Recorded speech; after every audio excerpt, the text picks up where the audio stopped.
میں foreign country میں ایک ٹرک چلاتا تھا۔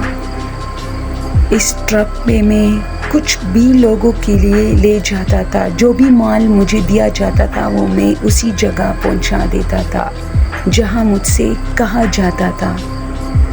محنت مزدوری کر کے اپنے بچوں کا پیٹ پالتا تھا۔ ایک دن مجھے کال آئی، مجھ سے کہا گیا کہ فلاں جگہ پہنچو، کچھ چیزیں ہیں۔ جب میں وہاں پہنچا تو میرے اوزان خطا ہو گئی۔ وہاں ایک لاش پڑی تھی اور لوگ جمع تھے۔ اس شخص نے مجھے کہا کہ اس لاش کو فلاں جگہ پہنچاؤ اپنی گاڑی میں۔ میں نے کہا ٹھیک ہے۔ لاش کو میری گاڑی میں رکھا گیا۔ میں اکیلا تھا۔ میں نے کہا چلو لاش ہے، تھوڑی زیادہ پیسے کی ڈیمانڈ کی، انہوں نے دے دی۔ بس میں آگے بیٹھا اور ڈرائیونگ کرنا شروع کیا۔ لاش کو ہم نے پیچھے رکھا تھا۔ میں نے کہا اس میں کوئی مشکل نہیں ہے۔ مجھے پتہ نہیں تھا کہ لاش کے ساتھ جب آپ اکیلے ہوتے ہو رات کو تو کیا ہوتا ہے۔ میں گاڑی کو تیز چلاتا رہا تاکہ اپنے ٹارگٹ پہ جلدی پہنچ جاؤں۔ سنسان روڈوں پہ میں گاڑی دوڑاتا رہا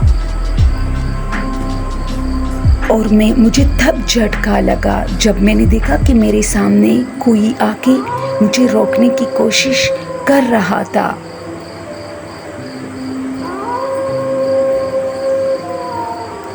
میں نے بہت مشکل سے گاڑی کو روکا کیونکہ میں بہت تیز جا رہا تھا،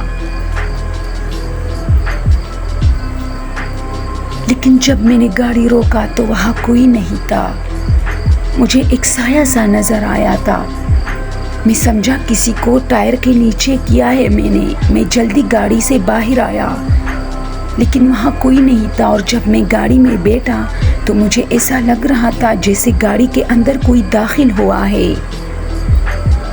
جب میں نے دیکھا تو میرے پیچھے کسی کی آنکھیں نظر آ رہی تھی۔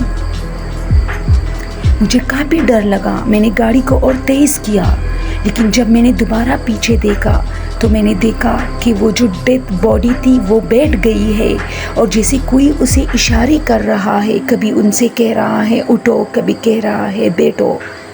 میں بہت ڈر گیا۔ میں گاڑی کو تیز چلاتا رہا۔ اچانک مجھے ایک شخص نظر آیا۔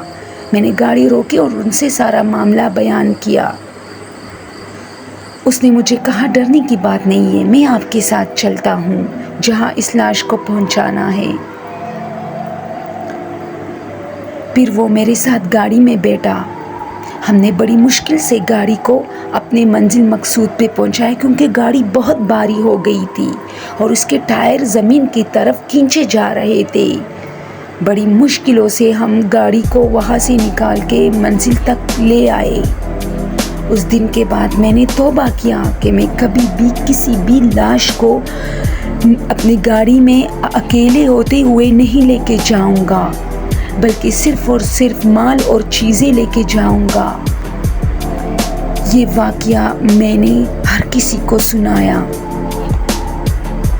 اور لوگوں نے یقین بھی کر لیا، اور میں اتنا بوڑھا ہو چکا ہوں، اب اپنے ملک میں ہوں، لیکن اپنے بچوں سے ہمیشہ کہتا ہوں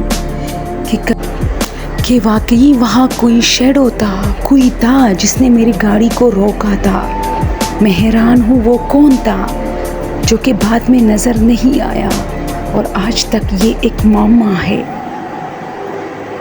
اگر سٹوری پسند ہو تو پلیز چینل کو سبسکرائب کیجیے۔